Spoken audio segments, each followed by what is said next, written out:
Xin chào mừng mọi người đã đến với Hello Momo, video hướng dẫn sự kiện băng phong chính kỳ phần 2 băng phong chính kỳ 2.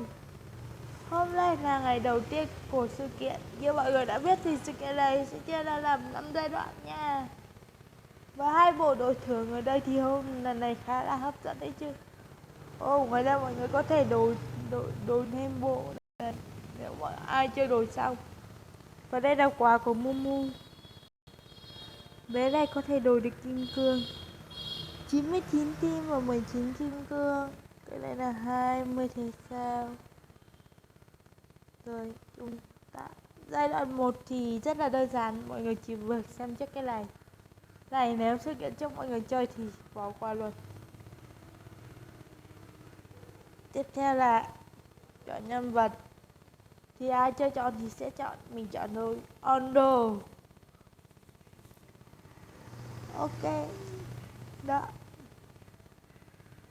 Tất nhiên mình sẽ chọn phe bình minh. Mọi người sẽ chọn phe nào, bóng tối hay bình minh? Nhớ comment ở bên dưới nha. Hình như mình có khá nhiều cái huy hiệu, khá nhiều cái lạnh. Mình cần 100 cái nữa thì sẽ đổi được. Thì ở đây để đổi đồ. Có vẻ 2 bộ đồ lần này khá là rẻ đó nha, không tốn nhiều huy hiệu như mình nghĩ đâu.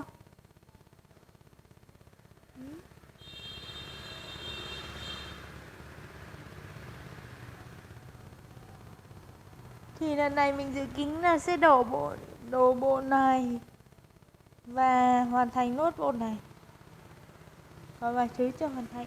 Rồi, video hướng dẫn sự kiện băng phong chiến kỳ là 2 giai đoạn 1 đến đây là kết thúc. Hẹn gặp lại mọi người vào ngày mai với video hướng dẫn giai đoạn 2 nha. Bye bye.